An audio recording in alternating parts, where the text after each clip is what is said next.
Hello there. Hello, How are you? and welcome to Movie Phone. That is wow. Cinemaniacs. Cinemaniacs. It is Hey. it's Monday night, September 23rd, 2024. 5 p.m. on the West, 8 p.m. on the East, and you know what time it is in your time zone.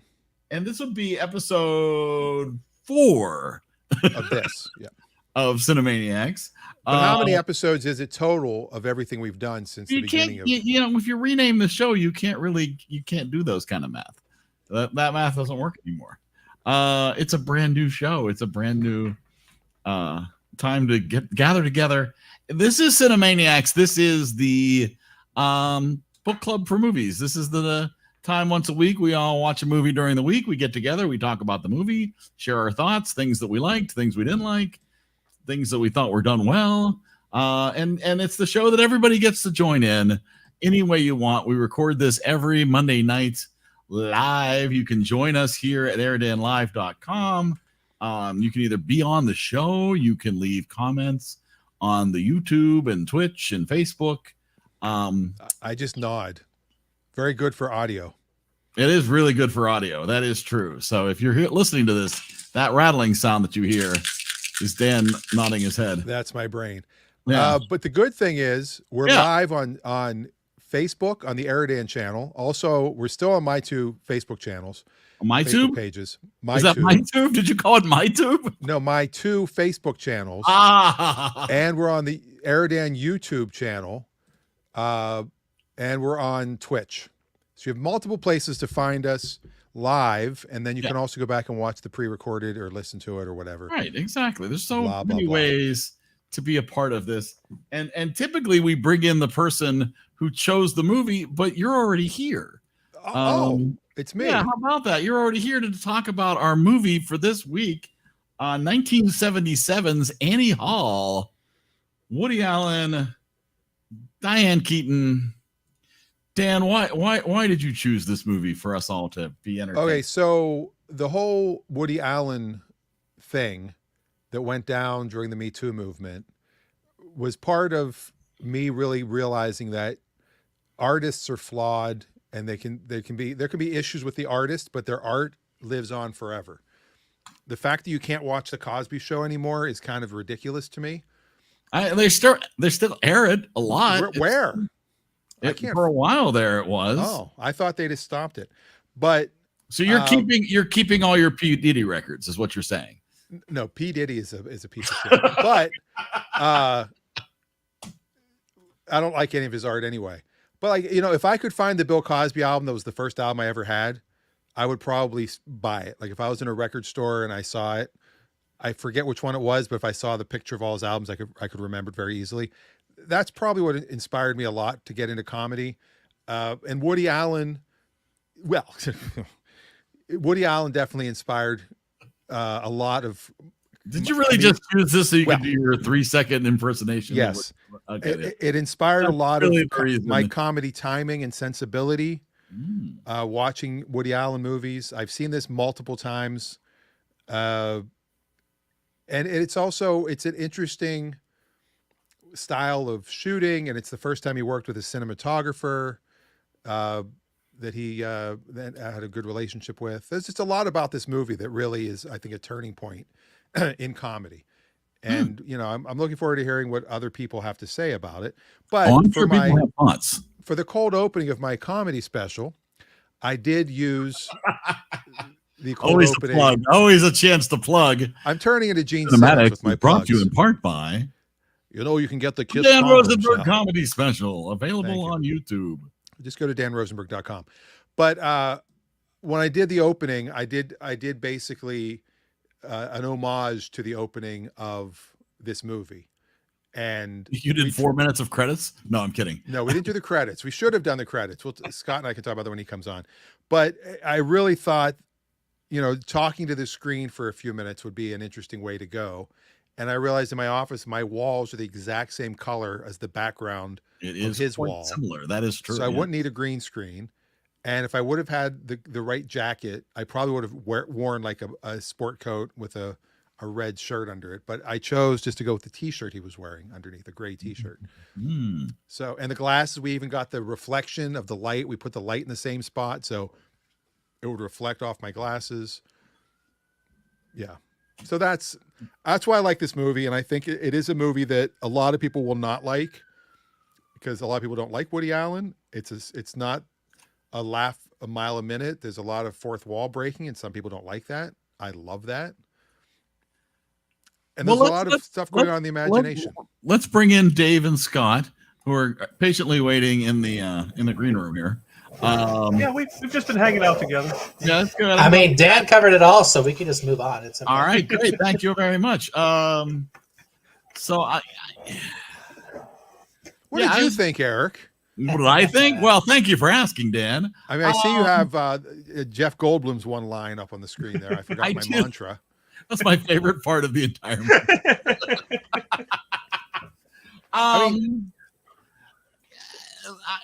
I think I appreciate the character that is quote unquote Woody Allen in most of his films. I get that humor. I don't think I enjoy him as a director as much as I'm supposed to. The pacing on this, it felt I'm not going to criticize it like I'm going to criticize one of the most popular movies of all time. Like I know better, but I know for me, it was not a great experience watching this. My wife kept falling asleep. My wife kept falling asleep. I did watch this once before many years ago, but I have no memory of it. So I will say this. I will say this to the plus side. I recognize without Annie Hall, there is no When Harry Met Sally. So this obviously, When Harry Met Sally was greatly influenced. Now they went in a completely different direction with When Harry Met Sally. When Harry Met Sally is one of my favorite movies of all time, if not my absolute favorite movie of all time. So, I mean, even down to the wardrobe choices that were made in this movie and in When Harry Met Sally, there is a lot of homage being paid to Annie Hall. And those were Diane Keaton's own clothes. That was her wardrobe. Wow. Yes. An iconic wardrobe. Absolutely. So, Adam, of course, welcome back, Adam. Why does anyone think Woody Allen movies are even remotely funny? They're dull snooze fests. It's a certain style of humor, Adam. And it is a certain style of humor. It's like having a certain style of facial hair.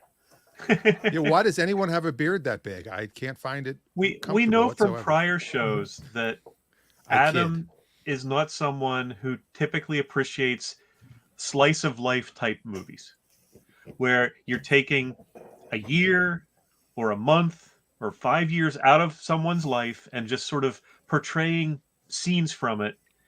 He never seems to enjoy those, and this just isn't his type of movie. Right. Everybody's got his style.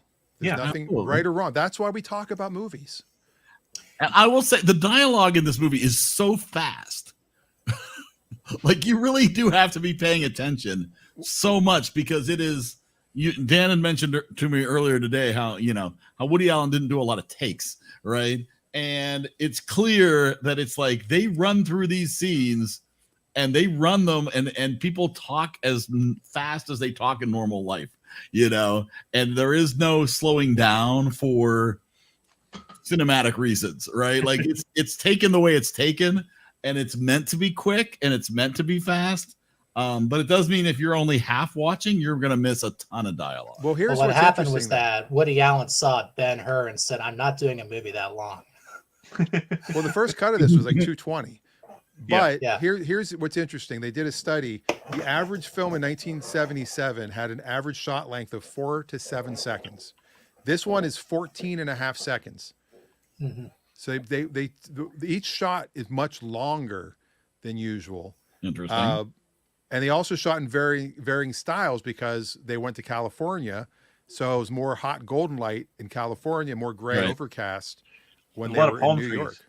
Yeah. Yeah. For me, this is like the perfect marriage between that 50s, 60s, early independent film era in America and basically the pacing that you had of a lot of plays and comedies earlier in that period too. Like you cannot get to the funny rom-coms and really intricate romances that you see in the 80s and 90s without pinpointing back to this film, which said, yes, you don't have to just be like shooting something and hope something naturally comes of it. You can actually like dictate the speed of everything and still have it feel real, still have it feel natural. Well, and then the number of times that he broke the fourth wall in this. Oh yeah, and in so many different ways. Oh yes, bring in the author when they're waiting in line in the movie theater. There were so many. It was so funny because there were times like there were some times where they broke the fourth wall. It was just him. Somewhere it was multiple people in the cast who are all breaking the fourth wall together. Sometimes when they were flashing back with multiple members of the cast while also breaking the fourth wall, there were times where there were subtitles, saying what they're really thinking versus what really is like. It almost became a little too much with all the different ways they attempted to do the humor in this movie. It's like Tarantino without the blood. Yeah. Well, and we could talk about this for a hot second. Oh, this was the most realistic part of the movie. I don't know what Adam's talking about. They kind of lost me a little bit in the animated sequence. Who hasn't tripped out and just seen stuff like this in their regular life? Well, the thing is, you touched on this already, Eric, when you were talking about When Harry Met Sally. Woody Allen was even though he's not usually thought of this way, he was a very experimental filmmaker. Yes. He was just making ideas that came to him, and he was successful enough that he got away with it. Most experimental filmmakers, unless you have a patron, can't really do it for long because you run out of money. He was somehow managed to straddle the line to being successful and mainstream enough to get his films made without having to, have stars in them. I mean, you look at his later films and the quality of cast that he would put in them. But he's still always experimental. I mean, even something like Midnight in Paris, or he had an interesting approach to how he made movies that was always very, in the same way you talk about someone like Tarantino. And we've just discussed this before with someone like the Coen brothers. There are certain directors, you see their movie and you go, oh, that's a Coen brothers movie, or that's a Tarantino movie. Well, when you see a Woody Allen movie. And this one is very interesting because this was sort of the first of his, Love and Death sort of to some degree, but this was the first of his sort of new style of movie. Because his old ones, like we saw Take the Money and Run, or Sleeper, or Bananas, and just a very different, they were screwball comedies is what they were, low budget screwball comedies. And this is a much more, I don't want to use pretentious terms because it isn't trying to be pretentious, but it's a much more cerebral type of comedy. It's very much personal relationships instead of actions. It's relationships instead of wacky screwball actions. There are definitely parts of this that feel like it's trying to be artsy, right? While it's still, there's a lot of humor in a variety of attempts at humor, but there are definitely parts where they're definitely trying to push the boundaries of what they can do and how they're doing things, and things that you would never see now, right? Like you'd never see somebody try to film an awkward scene of killing a spider in a bathroom through a narrow doorway that's only this big, and the rest of the screen is like sort of wasted, just because you were actually filming an actual New York apartments. I partly disagree. You would probably not see that in a mainstream film, right? But you'd see that in an independent film. Absolutely. And that's what I mean. That's what I mean about the artsy part. Yeah. Right. Like you would never see that in a mainstream film. Well, the cool thing is this was originally written to be a murder mystery. Who murdered comedy? And they took that part out. And then the scene where, let's see, the murder occurred after a scene that is still in the film, in the sequence where Annie and Alvy missed the Ingmar Bergman film Face to Face. They decided to drop the murder plot. Alan and Brickman, his co-writer, made a murder mystery years later called Manhattan Murder Mystery, also starring Diane Keaton in 1993. She had been in some important big movies before this, but this was the movie that I think made her a movie star. Well, honestly, this was actually the third Godfather movie. Woody Allen just got to it first. This is where Kay actually leaves Michael, and we get to see what happened before she came back. There was even one thing I read online said that she won the Oscar for this possibly in part because she was in Looking for Mr. Goodbar the same year, which she was great in, but that was sort of not the type of movie they give Oscars for. Yeah. So she sort of got double credit for both movies, but this was the one they could actually give her an award for. And speaking of awards, I mean, this got the big 5 nominations, and then ended up with the 4 of the 5 it won. And which movies did it beat, Dan? Well, let's see. For Best Picture that year, and this was only at 5 Best Pictures. That's before the inflation of 1975. Terrible year for movies. What happened? Well, this was 77. Oh, 77. But it won Best Picture, Best Director, Best Actress, Best Original Screenplay.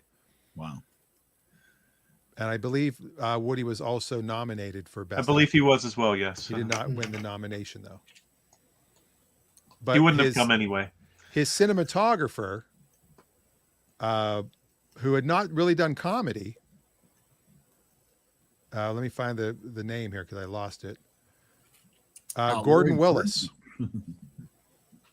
There it is. And basically he did The Godfather.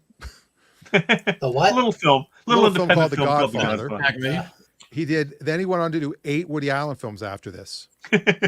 Wow. So this was the first time they worked together, and Woody was like this. He learned from this. It was like he was a very important teacher and a technical wizard. And he says, I really count Annie Hall as the first step toward maturity in some way in making films. So a lot of people, including Diane Keaton, was like, why would these two work together? Well, and Allen, it's interesting because he almost always does comedy dramas, but the line of how much drama and how much comedy changes wildly. You watch something like Blue Jasmine, and it is a drama with some comedy in the edges. Right. Yeah. And you watch some of his other movies, and they're very much comedies with, a little drama thrown in, but it's really just you're there for the comedy. You know what was my first Woody Allen movie? Ants. That's what I just said. That is still my favorite Woody Allen movie. Oh, you've not seen Casino Royale then, huh? I stand by Ants. No, I have seen that one, actually. Woody It Allen's, can only be regarded as a heirloom. Woody yes. Allen's autobiography, read by Woody Allen, is a really good listen. Who's he does talk about, everything with Sun Yi and all the stuff that happened, and Mia Farrow and her, her issues, and it's just how he started making $25 a week as a comedy writer. Oh, he was a stand-up for several years. That's a lot of money. The stand-up that he's doing in this movie was probably pretty natural for him. Yeah. Well, he was a stand-up throughout the 60s. Yep. I mean, from 60 to 69. And he was on the TV show, like I mentioned last week, called Hot Dog, which was Frank Buxton's show. And Frank Buxton is who sadly passed away, but he left a lot of his fortune to Bainbridge Performing Arts, and that's how we got the theater. And in my special, a few times, you do see the sign on the side of the wall that says Hot Dog. Well, I mean, he also What's became Scott such an pointing at? iconic character in and of himself, because when Pointing you at my think of title. sort of the Oh yeah, that's special. the stereotypical comic Jew, you think either of Jackie Mason, or you think of Woody Allen, more the nervous Richard Lewis type of neurotic, or Richard Lewis. Yeah, Richard Lewis. Those are sort of the two caricatures, and Allen was sort of the forerunner of the latter of those. But if you look at the people that were considered his contemporaries back then, you had Lenny Bruce, Mike Nichols, Mort Saul, Cosby, Dick Cavett. Mel Brooks. Mel Brooks, not really a stand-up. Because But Jack Rollins was his manager, and Jack Rollins ended up being, there was a large company. They had Billy Crystal, they had Robin Williams. They're one of the biggest management companies in New York. I mean, Well, sort of the old school stand-up too is what he was doing before George Carlin and Richard Pryor came along, and Bruce certainly too, and sort of changed the feel of stand-up comedy. And Shelley Berman. Oh yeah, the old school, the Borscht Belt kind of comedians, yeah. But he first appeared on The Tonight Show on November 1st, 1963. So that was the first year of The Tonight Show. Holy moly! Can we also talk about how this is the best Christopher Walken scene ever? I was gonna say there are so. I said even if you detest the humor in this movie, just the sheer volume of stars that seem to randomly appear. Some of them weren't stars yet, you know. Right, I mean, exactly, right. Sigourney Weaver. It's the New York theater crowd. Is what it is. Oh, crazy. But yes, like I had to stop and rewind and be like, "Is that Christopher Walken?" Oh yes. And Jeff Goldblum, like we mentioned Jeff before. Goldblum, Carol Kane, Truman Capote as himself, yes, for a 3-second joke. Yes. I got all my screenwriting teachers in school, they are all dead now. But the one scene they said was the best scene they ever saw was Christopher Walken in Annie Hall. So I'm very careful about becoming a screenwriting teacher. Even the lighting in that scene, the lighting just sets the mood perfectly. And then Beverly D'Angelo in a voiceless role just on the TV screen on Rob's TV show, you know, as they're editing, and it's like, what is that? Beverly D'Angelo. Holiday Road. The sheer volume. Now, I will say, even in 1977, Rob's line about the 16-year-olds. Yeah. Oh, but they were twins. That's like a 32-year-old. That was Hollywood. He had gone Hollywood. Wow. And let us just say that was not uncommon in Hollywood. As Woody Allen soon found out. And also, I mean, you know, Woody Allen's kissing a girl in that opening scene, you know, unwanted. And it's like, yeah, well, the Me Too movement. I mean, it's right there. See, there are some things that they could have at least fixed when they went to streaming. Yeah. The only thing, I do think this is a classic movie. I first saw it almost surely 79, because I'm pretty sure it was my senior year of high school. I remember seeing it at a friend's house. A bunch of us got together and for whatever reason decided to watch Annie Hall. I think because it was one person's favorite movie or something, and I'd not seen it before. And the scene I remember most from all those years ago was not the Christopher Walken scene, but the follow-up scene when they're just panning across the car to Woody Allen sitting there as he's driving. I remember that so well to this day. The only thing I would say that I find is a criticism of this movie, and it's pretty minor, is there are some awkward edits. Yes.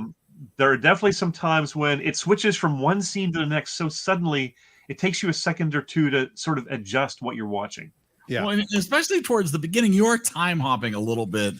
Like things are not chronological, right? Like, so you're flashing back to his childhood. You're, you know, it's like, wait, okay, where are we now? And it's like, you know, I mean, you hear about his first marriage and then you see his first marriage, you know, so there's a little, you know. I love the scene. Animal cruelty with that lobster. Where was Pete on that one? And I did love the pictures on the wall. The pictures that she took were on the wall behind him in the later scene. And then when he's with the later girlfriend and she's just leaning there like utterly uninterested, like, what's your problem? I just personally like Annie's car. The convertible Volkswagen I think is fantastic. Yes. A car you totally see one of the most Jewish writers writing it. I've got a black 95 waiting for you, Eric. Look at that. Look at that beautiful. Hey. Look at that. Those things rusted so easily. You look at them cross-eyed and they rusted away. So there's not many of them left. On the East Coast, yes. Out here, they're all still around. There's a lot of them here. That's Just awesome. got them in our garages. Or we didn't have salt on the roads. I love the scene, the flashback scene with his parents, where his mom is upset because the people have been stealing from them, and dad's like, well, you know, what are they going to do? You know, they deserve it. Just let them steal. It's okay. How about the therapist scene that looks like a split screen, but they actually shot it with two sets beside each other. Mm-hmm. Oh, that's funny. Genius. Yeah. Yep. That's interesting. Which means you can hear each other, which means probably making the dynamic between them easier in some ways. Yes. Yeah, because you don't have to do that in editing. Yeah. You know. Now, Adam does say Woody Allen's style of comedy doesn't equate anymore in the movie screen. His movies recently have all been financial and critical flops. Well, Adam, like the quickest thing to age out of any genre is comedy. So, I mean, if you look at all the people who were inspired by Woody Allen that made movies, that were able to make movies in the 80s, 90s, all the way up to today, that's kind of his career legacy. His most recent movie is 82% from critics on Rotten Tomatoes. So I wouldn't say critical flops. Which Maybe one are you looking at? The flops, French one? maybe. You look at the French one, Dave? Coup de Chance? Yeah. I mean, that was released in France. It is also true that, as with any artist who has gone through public scandals, there are those who no longer will pay any attention to their works. You know, if he was like a Phil Spector, who his scandals came long after his creative output ended, I don't think people really hold then his historic output hostage to his later reputation. But when you have this happen, when you're actively making creative output, like, you know, Woody Allen in this case, but it happens through with other artists, there is a class of people who will not accept you. And I understand that, but you also have to take that into account when you're judging how successful it is, or how the critics react to it, or any of that. So this movie made $38 million on a $4 million budget. Right. So adjusted for domestic box office, it made $184 million. So it did just fine at the time. Well, if you take all of his movies, some of them, the box office numbers are not available, some of the early ones, but I just pulled them up. Let me see. You take all his movies that he was the main guy. He did almost $2 billion in box office, $1.938 billion. But 1.6 of that is from Ants. It doesn't hurt that he's been very prolific. I mean, he cranks out a movie every year or two for the last 50 years. It's Ants is not on it. These are his movies. I'm kidding. I was kidding. Speaking of kidding, if you want to know his average response, 71% average Rotten Tomatoes response by critics. That's a C. It's a C. You're a good baseball player if you had 40%. And he has Scarlett Johansson in some of his movies. Yeah. See, so I mean, he's not all bad. But and they recognized that the TV show with Miley Cyrus had to be the worst thing ever rated on Rotten Tomatoes. Oh, I don't know. There's some pretty bad things on Rotten Tomatoes. His worst. Have they seen Who's That Girl? Are we talking about the CGI in this movie? Did you enjoy the enhanced chest hair on Paul Simon? How about the enhanced head hair? Oh, wait, wasn't he in Spinal Tap? No, that was Paul Schaefer. It's amazing how much he and Paul Schaefer look alike sometimes. They do, yeah, especially when they let their hair grow out. Absolutely. Yes. Short, balding Jews.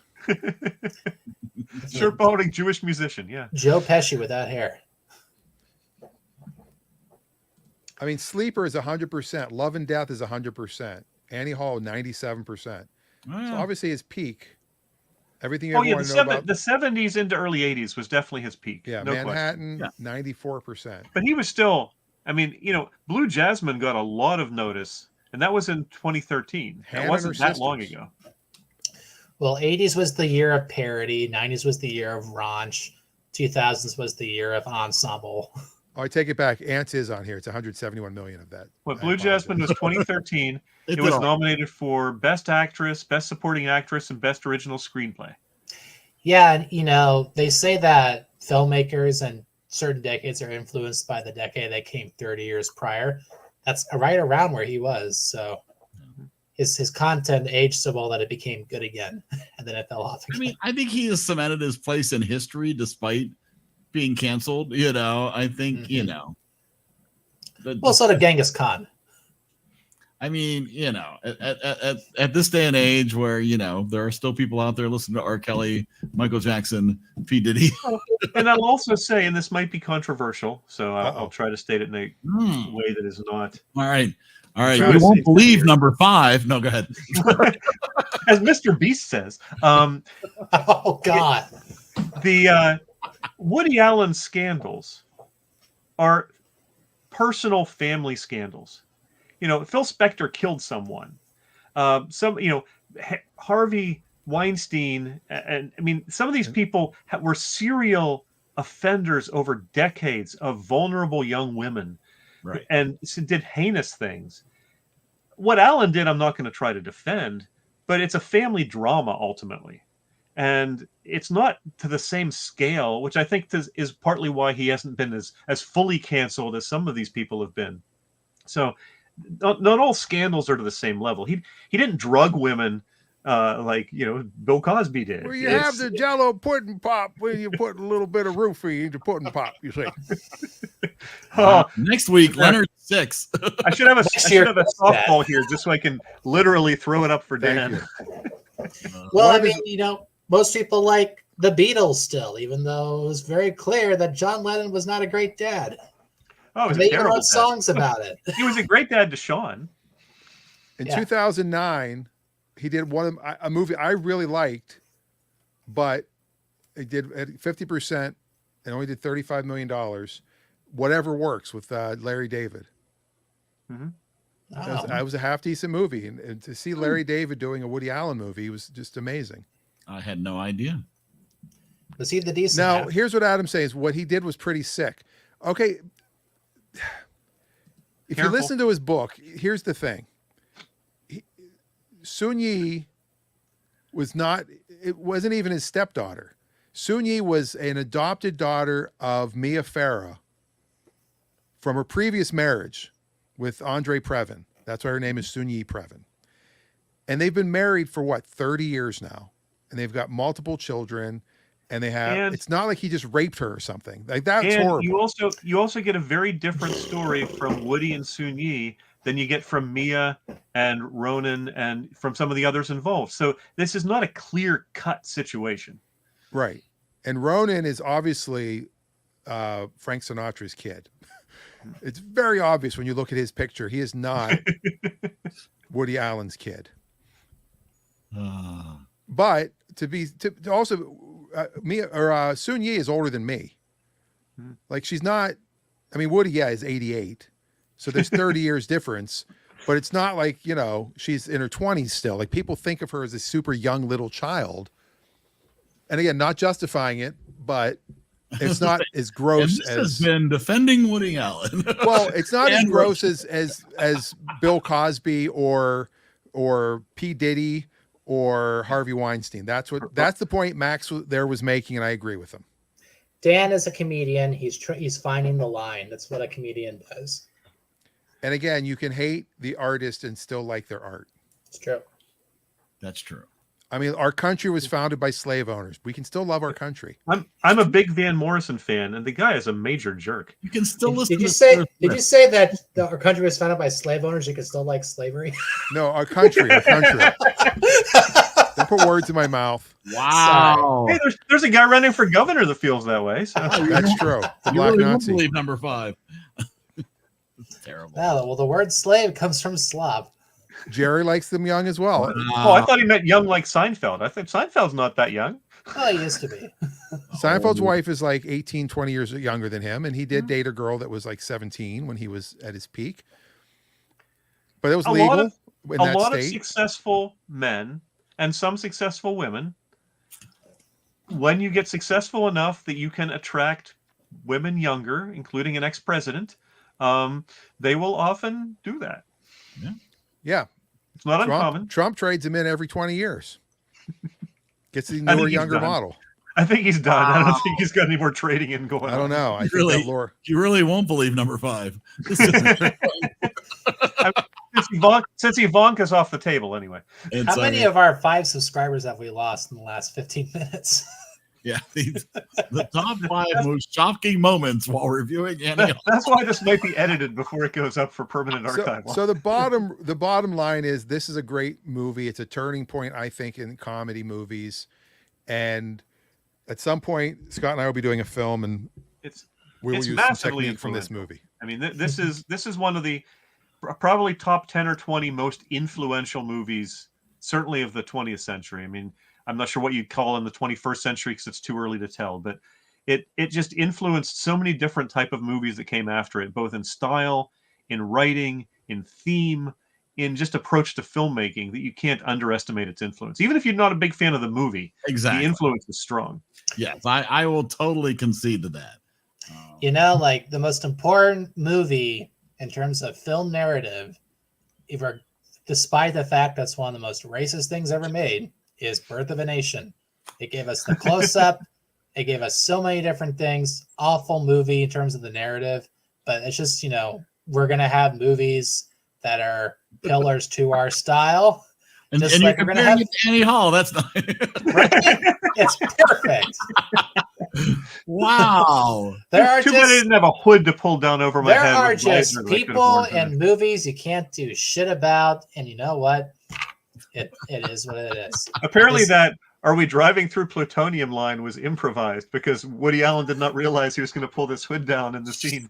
Oh my gosh. Smile, Dan. There we go. I was frozen. Oh, you were. I was just close. I couldn't. You guys were all just these little circles, and I was trying to find what was taking up all my. It's like the freeze frame at the end of Kindergarten Cop. That's right. The wacky freeze frame. Yes. You gotta have the wacky freeze frame. It's absolutely. Speaking of wacky freeze frames, be sure you join us next week. We'll talk about. No, we're not going to talk about this. Well, new 2K restoration. Oh man, come on! It's the sorrow and the pity. No, we haven't had a single Bergman film in this yet. What's going on? Man, booty touch. All right. Thanks. Final comments. Final thoughts. I think the only Max von Sydow movie we've had is Strange Brew, right? Of all the movies of this, you've got this great serious actor, and we have him from Strange Brew. So I had written my comments. When I wrote my comments down, one of the comments I had was, "This is the world's most boring nightclub that anybody has ever invented on screen."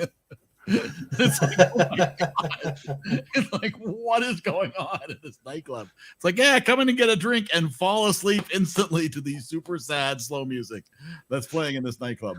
I also enjoyed Paul Simon's comment about her singing, which is, it was very musical. I've gotten that compliment before. How many New York jazz clubs in the 70s or 60s have you been to, Eric? It's Oh, if I could list them all for you now. I mean, this is not your, there's not a stripper pole on the stage. There's not a big band. They're just doing, it's like a small jazz club of the type that Woody Allen still likes to play. I saw Johnny Dangerously. I also thought $400 for a New York City apartment was pretty impressive. How's that adjust for inflation? Yeah, seriously, right? And I enjoyed the line, let's kiss now so I can digest just my food later.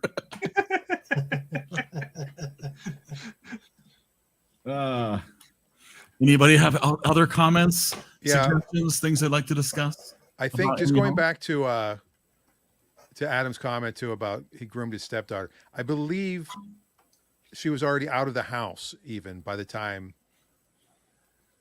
everything. Yeah, but that's a whole other thing. But here, look at this picture of Ronan Farrow. Tell me that is not Frank Sinatra. Which part of them they put back on him? Or Leonardo DiCaprio, maybe. Wow, that is a low-cut shirt for that guy. I didn't realize John Lovett. I don't want to go to X. He's in danger. John Lovett. John Lovett. Yeah. Oh, Pod saved the. And Ronan Farrow were a couple at one point. I didn't know that. And eventually inspired the large size of the ice cream at Cold Stone Creamery.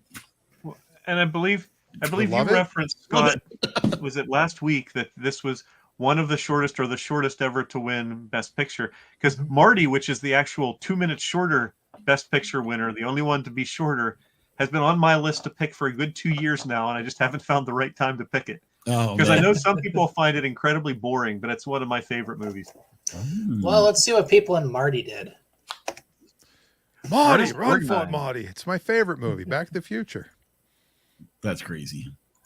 All right, so for legit purposes, next week we will be discussing Oppenheimer, Christopher Nolan, New Orleans. I'm very interested on the conversation on Oppenheimer. I think this will be very interesting. And you've seen it, right, Eric? I have seen the first 25 minutes.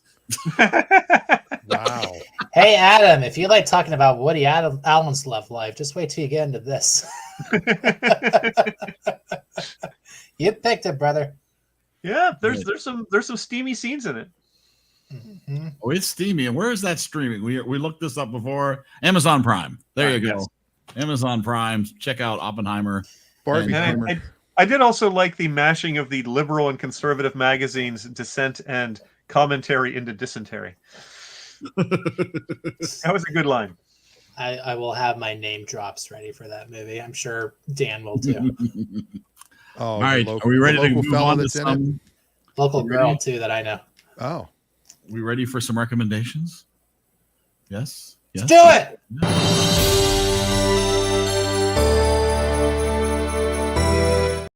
Still my left ear.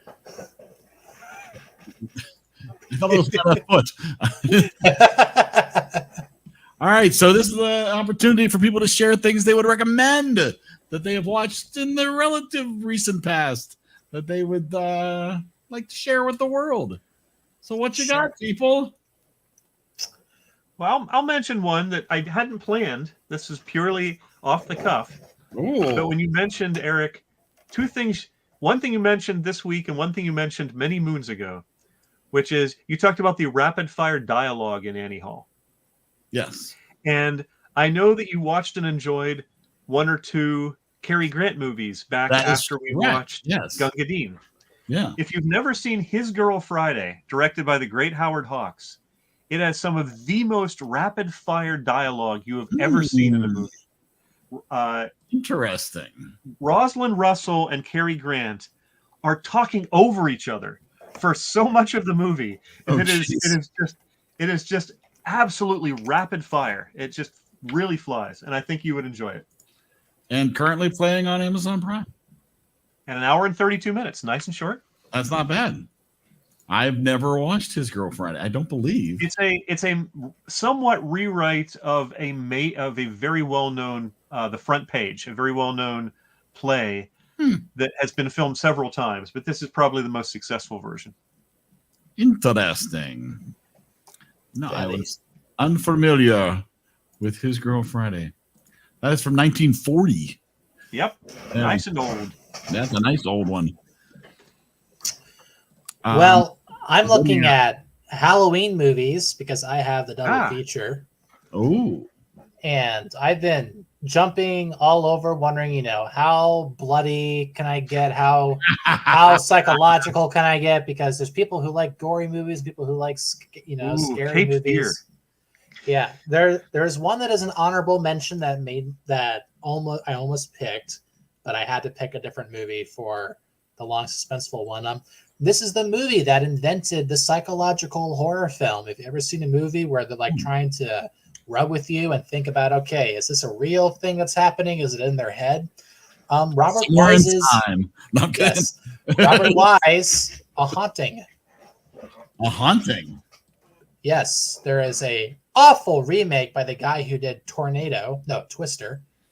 The very subtle movie that made a tornado roar like a lion. So would this be 2005's A Haunting? No. That's 2005 didn't invent anything. That's a series. Sorry about that. No, the 2005 version only exists for people who like Catherine Zeta-Jones and wishes that she was bi. Well, there's a 2018 version of A Haunting. No. I want the version with Russ Tamblyn, not Owen Wilson. Amber Tamblyn's dad.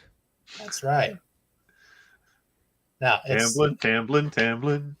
I don't think it's, for people who like really fast moving movies, but if you want to go to the root of psychological horror and film, that's a good place to start.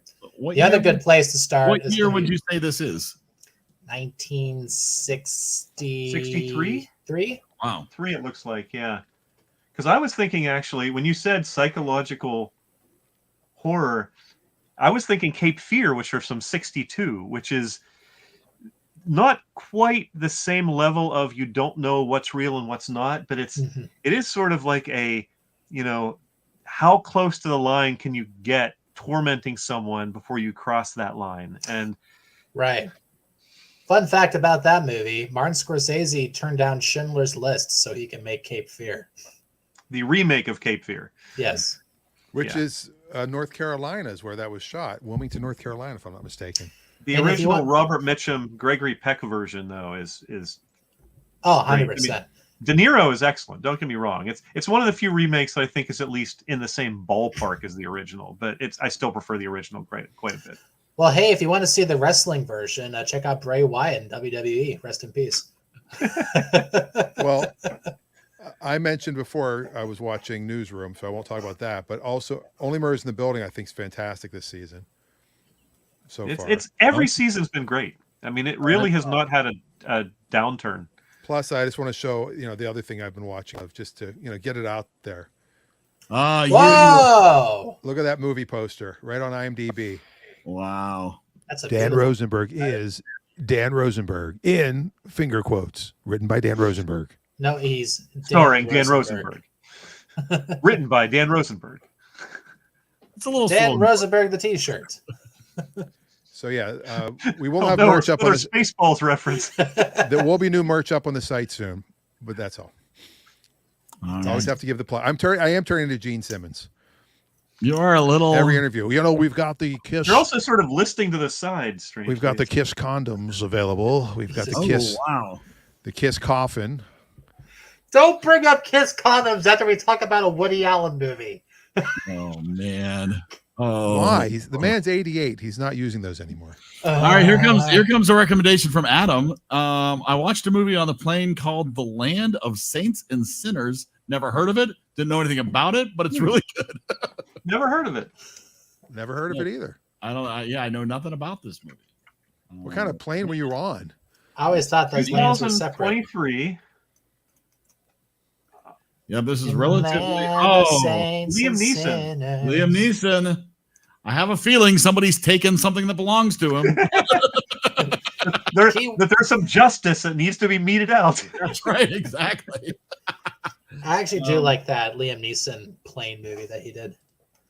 Well, the thing, it's weird. Liam Neeson is one of those small group of actors that can be in a not good movie, and yet he's still fun to watch. Man, he is just so fun on screen. Yeah, that is the definition of a star. Someone who can actually carry a film like that and is not clearly in there for the paycheck. Nicolas Cage is one of those guys too. Like he's elevated some really great stories over the last 5 years trying to pay his debts. And you know what? Yes, he takes some very questionable projects that nobody would have ever heard of if he weren't in them. Well, he definitely takes after his uncle too. So yes. All right, my recommendation, and I'm very excited actually that I just looked this up because I thought there was only one season of this show, and it turns out there's 2 seasons. It's just only the first season is on Max, so I'm very excited to go hunt out the second season of Conan O'Brien Must Go. Yes, this is excellent. And Conan O'Brien did a travel show in like 2017. This show was held up by COVID. This was supposed to come out much sooner than it did. Yeah, this is excellent. I mean, it's super fun. It's very uplifting. It's a very positive travel show. And I would say that even if you're not a huge Conan O'Brien fan, this is still incredibly enjoyable, right? Like just his interaction with the people from the various places that he goes is it's very uplifting and very positive. And there's not a lot of cringe humor. There's some, because Conan does enjoy making people uncomfortable. Most of the cringe humor is at Conan's expense. Yes. So you sort of, even people that don't like cringe humor, you can sort of go along with it because it's just Conan raking himself over the coals. Yes. Yeah. But there are times that I know, like my wife in particular doesn't enjoy, if somebody's rolling all over the ground and making people in uncomfortable situations. Yes. Yeah. So my wife was not going to watch this with me, but I binged all 4 episodes in an evening because I was just having a great time with it. And I'm like, yeah, I'll watch another one. That's great. And I didn't realize that there is a second season that apparently is not available anywhere yet. So I don't know when that's coming out. I guess it'll be available to watch in Max in 2024. The exact release date not available. So maybe the second season hasn't been released yet. This was a direct outcome of when he would do his remotes on his show. And I know we went to Armenia and went to Korea. And if you've listened, and I know Eric's listened to quite a few of Conan O'Brien Needs a Fan, things like that. They talk a lot about some of those remotes. Yeah. Well, and a lot of the fun part is that he is dropping in on people that he talked to on his podcast. So on the podcast on Conan O'Brien Needs a Friend, he absolutely drops in on fans who have called into the show and surprised some of them by showing up in their country. It's adorable. It's super fun. Each episode's like 40 minutes, so it's not like a huge commitment, but just good, positive, fun time. I realize we're supposed to limit ourselves to one show, so this isn't really a recommendation so much, but what you said made me remember back to one of my favorite Comedy Central series was Insomniac with Dave Attell. Oh, yeah. I used to love that. Which was essentially a travel show. I mean, it was him going to these cities where he was doing stand-up and then going and checking out the nightlife in those cities. And it was a blast. Yeah. No, I agree with that. I really did enjoy those shows where he really enjoyed the nightlife. Yes, he did. And sometimes it was, I remember he was in New Orleans and they were going along the canals shooting rodents, and sometimes he'd be in a leather club. He never knew where he was going to go. That is true. Yep. That is true. I mean, it's not a good comedian on a travel show is fun to watch.